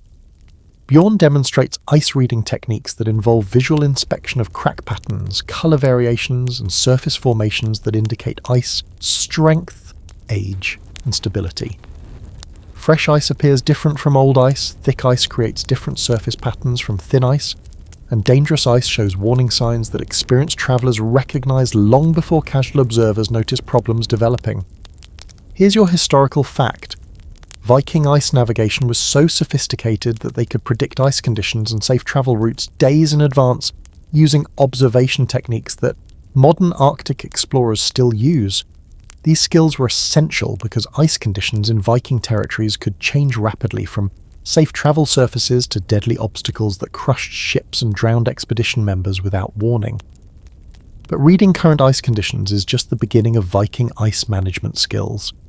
Predicting how ice conditions will change over time requires understanding weather patterns, water currents, tidal influences, and seasonal factors that affect ice formation, movement, and breakup patterns that determine safe travel routes and timing. The navigation techniques that Vikings use in ice conditions involve more than just finding routes through existing ice formations. They require predicting where safe passages will exist in the future, understanding how ice movement creates and closes navigation opportunities, and timing travel to take advantage of ice conditions while avoiding periods when ice movement creates dangerous travel conditions. Fringe fact: some Viking navigators practiced ice singing, listening techniques that could detect ice stress and movement patterns by identifying subtle sound variations that indicated developing ice conditions hours before visual signs became apparent. These auditory navigation skills allowed experienced ice travellers to avoid dangerous ice conditions before they became obvious to less experienced expedition members. The emergency response protocols that Vikings use when ice conditions become dangerous involve predetermined plans for ship extraction, route modification, and emergency shelter construction when ice movement threatens expedition safety. These protocols must be executed rapidly when ice conditions deteriorate, requiring advanced planning and immediate response capability when circumstances become life-threatening. But ice management also involves active techniques for modifying ice conditions when possible, including methods for breaking through ice barriers, reinforcing weak ice areas, and creating safe passages when natural conditions don't provide adequate navigation opportunities for expedition progress or safety. The timing systems that Vikings use for ice travel recognise that safe travel windows may be brief and require immediate action when conditions become favourable. Expedition schedules must be flexible enough to take advantage of good ice conditions, while conservative enough to avoid travel when ice conditions present unacceptable risks to expedition safety. You practice ice reading techniques until you can identify different ice conditions and predict likely changes in ice stability and movement patterns. In conditions where ice assessment errors can result in expedition disaster, developing reliable ice evaluation skills becomes as essential as mastering fire-making or shelter construction for expedition survival. As you develop competence in ice assessment and prediction, you begin to understand that Viking ice travel isn't just about dealing with ice as an obstacle, but about understanding ice as a dynamic environment that provides both opportunities and hazards that can be managed effectively with proper skills, planning, and execution of proven ice navigation techniques. But ice navigation skills are just one component of the comprehensive systems that Vikings use for safe travel in Arctic conditions, where environmental hazards extend far beyond ice conditions to include weather, navigation, and terrain challenges that require integrated survival and travel techniques for successful expedition completion. The afternoon brings the sound every Arctic traveller dreads, a sharp crack followed by the grinding roar of ice sheets colliding with enough force to pulverize anything caught between them. Your ship lurches violently to one side as the ice beneath it shifts, and suddenly you're not just cold and uncomfortable, you're in immediate mortal danger as natural forces beyond human control threaten to destroy your expedition in a matter of minutes. But the Viking crew doesn't panic. Instead, they implement emergency procedures with mechanical precision that suggest these protocols have been practiced repeatedly until they become automatic responses that function effectively, even when fear and adrenaline make clear thinking difficult. This isn't luck or courage, it's systematic preparation for predictable emergencies that turn survival challenges into manageable problems with known solutions. The first response involves securing essential survival equipment using predetermined priority lists that ensure the most critical items are protected and available, even if the ship is lost or damaged beyond use. Water, fire-starting materials, shelter supplies, and emergency food are gathered and positioned for rapid evacuation, while less critical equipment is abandoned to focus emergency response on items essential for survival. Listen to the coordinated shouts of crew members implementing evacuation procedures without confusion or wasted motion. That organized efficiency reflects training in emergency protocols that assign specific responsibilities to each expedition member, ensuring that essential tasks are completed rapidly without duplication of effort or overlooked responsibilities that could prove fatal during emergency situations. The emergency shelter systems that Vikings deploy in ice crisis situations can be assembled in minutes, using materials designed specifically for rapid construction under extreme conditions. These aren't improvised shelters, they're engineered emergency systems that provide immediate protection from life-threatening conditions, while expedition members assess damage and plan next steps. Here's your historical fact. Viking emergency procedures were so effective that expedition survival rates during ice emergencies were significantly higher than those of other Arctic travelers. These procedures included specific protocols for ship abandonment, emergency shelter construction, and resource conservation that allowed expedition members to survive ice disasters that would have been fatal without proper preparation and training. But emergency response involves more than just protecting people and equipment from immediate danger. It requires damage assessment procedures that determine whether expedition goals can still be achieved with remaining resources, or whether survival evacuation becomes the primary objective that requires abandoning original expedition plans in favor of emergency survival procedures. The decision-making systems that Vikings use during emergencies balance risk assessment with resource evaluation to determine optimal responses that maximize survival probability while preserving expedition capability when possible. These decisions must be made rapidly within incomplete information, requiring judgment skills that combine technical knowledge with experience-based intuition. Fringe fact: some Viking expeditions practiced disaster drills, regular emergency exercises that trained expedition members to respond effectively to various crisis scenarios. These drills identified equipment problems, procedural weaknesses, and training needs before real emergencies occurred, improving emergency response effectiveness while building confidence in survival capabilities. The resource conservation protocols that activate during emergencies ensure that essential supplies are used efficiently to maximize survival duration, while maintaining expedition capability for as long as possible. Emergency rationing, equipment sharing, and energy conservation techniques that extend survival margins when normal resource availability is disrupted. But emergency management also requires maintaining group morale and decision-making effectiveness when crisis conditions create psychological stress that can impair judgment and group cooperation. Leadership techniques that provide clear direction while maintaining group input in survival decisions that affect everyone's life and safety. The evacuation procedures that Vikings use when ship loss becomes inevitable involve predetermined plans for moving essential equipment and personnel to emergency positions that provide better survival prospects than remaining with damaged or trapped vessels. These procedures must account for ice conditions, weather factors, and available shelter options when making evacuation decisions. You participate in emergency procedures as the crew responds to immediate ice threats, while preparing for potential evacuation if ship damage becomes severe enough to require abandoning the vessel. The experience teaches you that Viking emergency management isn't just about reacting to problems, it's about maintaining organised response capability that turns disasters into survival challenges with manageable solutions. As the immediate crisis passes and the ship remains intact despite ice pressure that could have crushed it, you understand that surviving Arctic emergencies isn't just about having good equipment or being tough enough to endure hardship. It's about having systematic preparation and training that allows effective response to dangerous situations that require immediate action for survival. But emergency management skills are just one component of the comprehensive survival systems that allow Viking expeditions to achieve their goals despite facing environmental challenges that would defeat less prepared travellers who lack the skills, equipment, and procedures necessary for surviving Arctic conditions while accomplishing meaningful objectives. Week 7 brings changes that would seem like relief to someone who hasn't spent months learning to survive in frozen conditions, but to experienced Arctic travellers, the spring thaw represents new dangers that can be more treacherous than stable winter conditions. Ice that has provided solid travel surfaces begins to weaken unpredictably, creating hidden hazards that can trap or kill expedition members who don't understand how changing conditions require completely different survival techniques. The morning air carries scents you haven't experienced in months. The smell of flowing water, wet earth, and growing things that indicate the end of winter, but also signal the beginning of seasonal transition periods when environmental conditions change rapidly and require constant adaptation to maintain safety and expedition effectiveness.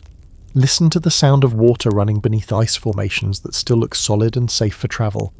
That gentle flowing sound indicates ice deterioration that makes surfaces unreliable for supporting human weight, even when visual inspection suggests continued safety. Spring ice conditions require entirely different assessment and travel techniques than winter ice navigation. The Vikings understand spring thaw as a period of opportunity mixed with heightened danger that requires modified survival techniques adapted to changing environmental conditions. Travel routes that were safe during stable winter conditions become hazardous as ice weakens, while new opportunities for food procurement, water access, and navigation become available as frozen landscapes transform into more hospitable environments. But spring travel presents navigation challenges that didn't exist during winter conditions. Landmarks change as snow melts, revealing landscape features that were hidden during winter while covering other features that provided navigation reference during frozen periods. Vikings use seasonal navigation techniques that account for changing environmental conditions and maintain orientation effectiveness despite landscape transformation. Here's your historical fact. Viking spring travel techniques were specifically adapted to deal with rapidly changing ice conditions that could shift from safe to deadly within hours. These techniques included ice thickness testing methods, emergencies, escape procedures, and route modification protocols that allowed safe travel during seasonal transition periods when environmental conditions were unpredictable and dangerous. The food procurement opportunities that become available during spring thaw provide nutrition sources that weren't accessible during winter conditions, but require different hunting, fishing, and gathering techniques adapted to seasonal conditions. Spring food sources can supplement expedition supplies, while requiring specialized knowledge and equipment for effective utilization. But spring conditions also present new health challenges, as changing environmental conditions affect clothing requirements, shelter needs, and hygiene considerations that were managed differently during stable winter conditions. Melting snow creates moisture problems that didn't exist during dry winter conditions, requiring adapted survival techniques for changing environmental circumstances. Fringe fact: some Viking expeditions timed their travel to take advantage of specific spring conditions that provided optimal combinations of melting ice navigation. Opportunities with remaining winter travel conditions. This timing required precise understanding of seasonal transition patterns that varied by geographic location and annual weather variations. The psychological effects of seasonal transition can be as challenging as the physical changes in environmental conditions. Extended winter survival creates psychological adaptations that may not be appropriate for spring conditions, requiring mental adjustment to changing circumstances that affect decision-making and risk assessment in evolving environmental conditions. The equipment modifications that become necessary during spring transition involve adapting winter survival gear for different environmental conditions while maintaining essential survival capabilities. Some winter equipment becomes inappropriate for spring conditions, while other equipment that wasn't needed during winter becomes essential for spring survival and travel. You experience the spring transition as both relief from winter hardships and introduction to new challenges that require learning different survival techniques adapted to changing environmental conditions. The experience teaches you that seasonal survival isn't just about enduring harsh conditions, it's about adapting survival techniques to the changing environmental circumstances that require flexibility and continued learning. As spring progresses and environmental conditions continue to evolve, you begin to understand that Viking seasonal survival involves mastering multiple survival systems adapted to different environmental conditions rather than just learning one set of techniques that work in all circumstances. But seasonal adaptation skills are just one component of the comprehensive survival knowledge that allows Vikings to live and thrive in Arctic environments throughout the annual cycles of environmental changes that challenge human survival in different ways during different seasons, requiring year-round survival competence for successful long-term Arctic living.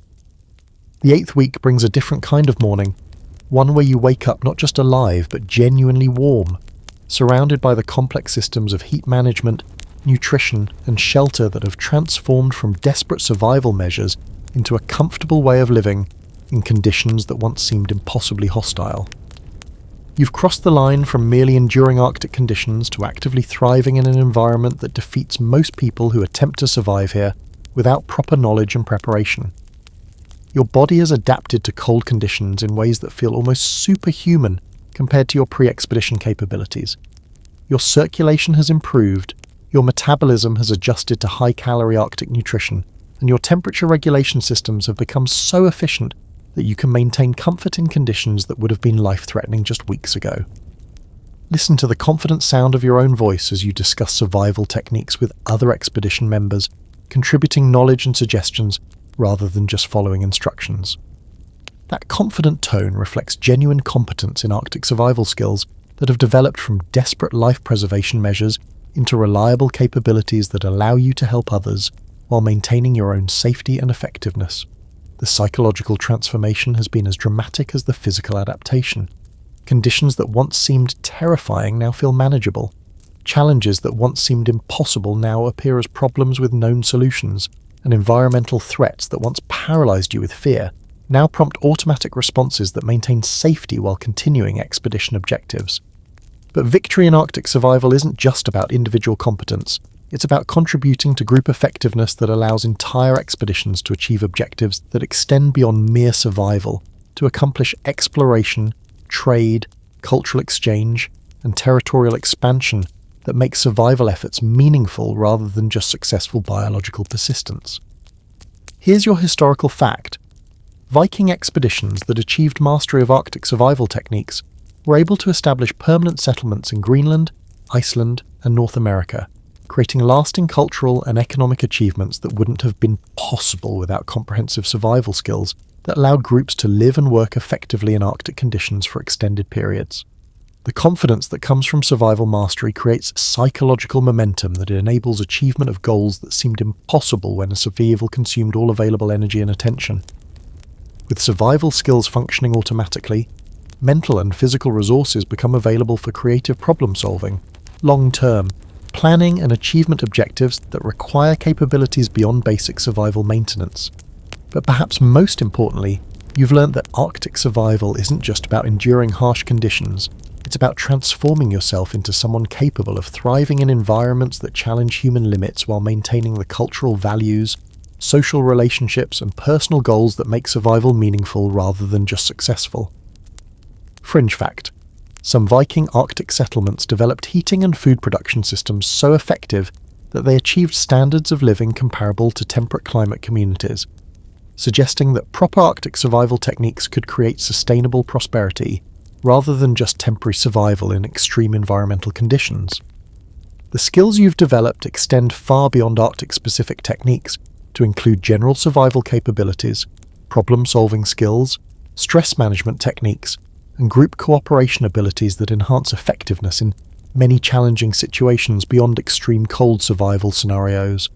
The leadership capabilities that develop during Arctic survival training create confidence and competence for managing difficult situations that require technical skills, psychological resilience, and group management abilities. Arctic survival experience builds character traits that improve effectiveness in many aspects of life that require perseverance under difficult circumstances. You practice advanced survival techniques that go beyond basic life preservation to include comfort optimization, efficiency improvements, and capability enhancements that transform survival from desperate struggle into effective living that maintains high standards despite challenging environmental conditions. As you master these advanced techniques, you understand that Viking Arctic expertise wasn't just about surviving hostile conditions, it was about creating cultural and technological advantages that allowed expansion into territories that other cultures couldn't access, providing resources and opportunities that weren't available to civilizations limited to more hospitable environments. But individual mastery is just one component of the comprehensive cultural systems that allowed Viking civilization to achieve territorial expansion, trade relationships, and cultural influence that extended across continents and created lasting historical impact through superior environmental adaptation capabilities that gave them access to resources and territories that other cultures couldn't exploit effectively. The expedition's success has attracted younger crew members who want to learn the survival techniques that have enabled your group to not just survive but prosper in Arctic conditions that challenge human limits. Teaching these skills to others requires understanding not just the techniques themselves, but also the learning progression that builds competence safely while avoiding the dangerous mistakes that can be fatal when survival margins are thin. Your role has evolved from student to instructor as you help newer expedition members master the basic survival skills that form the foundation for advanced Arctic living techniques. This teaching process reinforces your own learning while contributing to expedition effectiveness by expanding the number of people capable of handling survival responsibilities. Listen to your own voice explaining fire-making techniques, shelter construction, and food preparation methods with the confidence and clarity that come from genuine mastery rather than just theoretical knowledge. That teaching ability reflects deep understanding that allows you to break down complex survival processes into learnable steps that others can master progressively. The teaching progression starts with basic safety procedures that prevent dangerous mistakes before moving to fundamental survival techniques that provide life preservation capabilities. Students must demonstrate competence at each level before advancing to more complex techniques that require solid foundation skills for safe and effective implementation. But teaching survival skills involves more than just technical instruction. It requires developing the psychological resilience and decision-making capabilities that allow effective application of survival techniques under stressed conditions where mistakes can have serious consequences for individual and group survival. Here's your historical fact. Viking survival knowledge was transmitted through formal apprenticeship systems that combine technical instruction with psychological conditioning and practical experience under controlled conditions before students were considered competent for independent survival responsibilities. These teaching systems ensured reliable skill transmission while maintaining safety standards during the learning process. The mentoring relationships that develop during survival instruction create bonds that strengthen group cohesion while ensuring that essential survival knowledge is preserved and transmitted effectively to future expedition members. These relationships combine technical instruction with personal guidance that supports psychological development alongside skill acquisition. But teaching also requires understanding different learning styles and adapting instruction methods to help various personality types master survival skills effectively. Some students learn best through demonstration, others through hands-on practice, and others through theoretical explanation, requiring instructional flexibility that accommodates different learning needs. Fringe fact: some Viking communities developed specialized survival schools that trained individuals specifically for Arctic expedition roles, creating expertise that allowed more ambitious and successful expeditions, while reducing casualty rates during dangerous Arctic travel and settlement attempts. The advanced techniques that experienced survival practitioners can share include efficiency improvements, comfort optimizations, and capability enhancements that go beyond basic survival to achieve living standards that make Arctic conditions not just survivable but genuinely comfortable and productive for extended periods. The safety protocols that must be maintained during survival instruction ensure that learning experiences don't create dangerous situations where students' mistakes could result in injury, equipment loss, or other problems that compromise expedition safety while trying to expand survival capabilities within the group. You develop teaching techniques that combine practical instruction with psychological conditioning that builds confidence while maintaining appropriate respect for environmental dangers that require constant attention and proper preparation for safe management. As your teaching abilities develop, you understand that survival knowledge transmission isn't just about preserving techniques.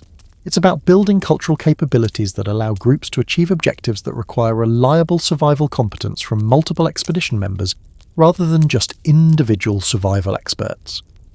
But individual teaching contributions are part of larger cultural knowledge systems that allow civilizations to develop and maintain the comprehensive survival capabilities necessary for territorial expansion, resource exploitation, and cultural achievements that require sustained effectiveness in challenging environmental conditions over multiple generations.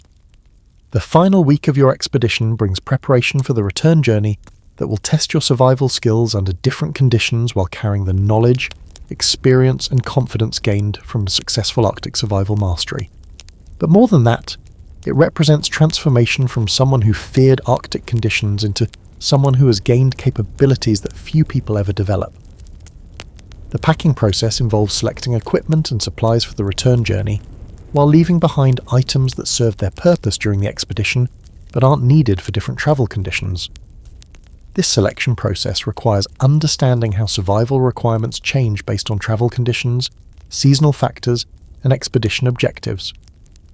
Listen to the confident discussion of travel plans, route options, and contingency preparations that reflect genuine competence in expedition planning rather than anxious hoping that conditions will remain favourable. That confident planning ability demonstrates mastery that allows proactive management of travel challenges rather than just reactive survival responses.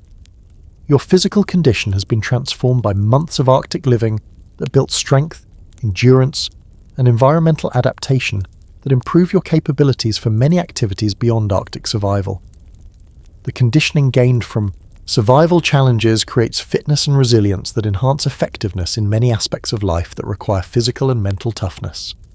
But the most important changes are psychological and social, involving confidence, leadership ability, problem-solving skills, and group cooperation capabilities that develop through successfully meeting challenges that test human limits while maintaining effectiveness and achieving meaningful objectives despite difficult conditions. Here's your historical fact. Vikings who completed successful Arctic expeditions often became leaders in their communities, using survival experience and proven capabilities to guide other challenging endeavours that required the same combination of technical competence, psychological resilience, and leadership ability that Arctic survival demanded and developed. The knowledge you carry home includes not just survival techniques, but also understanding of human potential, group dynamics, and achievement possibilities that can inspire and inform other challenging projects that require pushing beyond normal comfort zones to achieve objectives that seemed impossible before developing confidence through survival mastery. The return journey itself becomes an opportunity to practice survival skills under different conditions while testing the reliability and effectiveness of techniques learned during the expedition experience.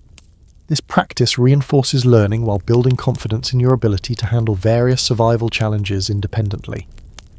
Fringe fact: some Viking Arctic veterans became professional survival instructors, expedition guides, and exploration leaders who used their Arctic experience as credentials for leading other dangerous and challenging endeavours that required proven capabilities for handling extreme conditions and achieving difficult objectives.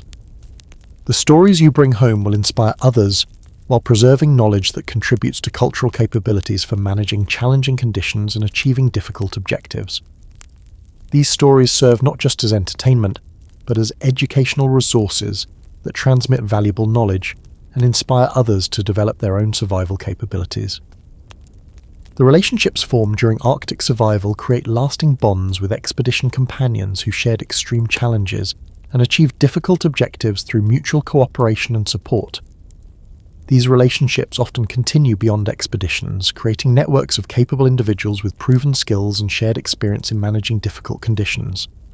You experience the return journey as validation of survival mastery, while anticipating the ways Arctic experience will enhance your capabilities for meeting other challenges that require the same combination of technical competence, psychological resilience, and leadership ability that Arctic survival develops and demonstrates. As your expedition nears its successful conclusion, you understand that Arctic survival mastery isn't just about handling cold conditions. It's about developing human capabilities that enable achievement of objectives that require pushing beyond normal limits, while maintaining effectiveness and achieving meaningful results despite challenging circumstances. But individual transformation is part of larger cultural patterns that allow civilizations to expand capabilities, explore new territories, and achieve objectives that require comprehensive survival competence, combined with technological innovation, social organization, and cultural values that support challenging endeavors over multiple generations of sustained effort and achievement. Conclusion: the fire that never dies. As your ship finally reaches familiar waters and the distant smoke of home fires appears on the horizon, you realize that something fundamental has changed within you. You're not the same person who embarked on this expedition weeks ago, uncertain and afraid of conditions that seemed impossibly hostile. You've become someone who carries winter's lessons in your bones, who understands that human beings are capable of far more than comfortable civilization suggests. The techniques you've mastered, the layering systems that turn your body into a personal heating plant, the food preparation methods that transform basic ingredients into metabolic fuel, the shelter engineering that creates livable spaces in killing cold. These aren't just survival skills. They're proof that human ingenuity and determination can overcome environmental challenges that seem designed to defeat us. But more than technical knowledge, you've gained understanding of the psychological and social systems that allow groups to achieve objectives that no individual could accomplish alone. The brotherhood forged in shared hardship, the leadership skills developed under pressure, the confidence that comes from knowing you can handle whatever conditions life presents. These capabilities extend far beyond Arctic survival into every aspect of life that requires perseverance under difficult circumstances. As you help secure the ship for the final approach to harbour, you understand why Vikings were able to achieve territorial expansion, cultural influence, and historical impact that extended across continents. It wasn't just superior weapons or navigation techniques. Though they had those, it was the comprehensive survival capabilities that allowed them to live and thrive in environments where other cultures could barely survive, providing access to resources and opportunities that weren't available to civilizations limited by environmental constraints. The knowledge you carry home will benefit not just yourself but your community, as survival skills strengthen individuals while creating cultural capabilities that improve everyone's prospects for handling challenging conditions and achieving difficult objectives. Arctic survival mastery becomes a foundation for community resilience that enables achievement of goals that require pushing beyond normal comfort zones. Listen one final time to the sound of water against the ship's hull, but now it's the sound of home waters rather than Arctic ice flows. That familiar sound represents return to civilization, but return as someone transformed by experience that few people ever gain, carrying capabilities that most people never develop, with confidence that comes from proven ability to handle conditions that challenge human limits. Your expedition ends, but your transformation continues. The fire you learned to kindle in Arctic conditions, the internal heat that kept you alive when external conditions tried to kill you, that fire never dies. It becomes part of who you are, fuel for achievements that require the same combination of technical competence, psychological resilience, and determined persistence that Arctic survival demanded and developed. And somewhere in the distant north, the ice waits for the next generation of adventurers who will discover, as you did, that winter's harshest lessons teach summer's greatest strengths, and that human beings who master survival in impossible conditions become capable of achievements that seem equally impossible until proven otherwise through courage, knowledge, and the unquenchable fire that burns within those who refuse to surrender to circumstances that would defeat less determined souls. The Viking way isn't just about surviving Arctic conditions. It's about becoming the kind of person who transforms challenges into opportunities, limitations into advantages, and harsh conditions into the forge where ordinary individuals become extraordinary through mastering the ancient arts of survival, determination, and the systematic refusal to accept defeat when victory remains possible through skill, courage, and the kind of preparation that turns disasters into adventures and adventures into triumphs that inspire future generations to push their own limits even further. Your story ends here, but the fire continues burning, ready to kindle new flames in others, brave enough to seek the transformative power that waits in winter's heart for those willing to learn its secrets and master its demands.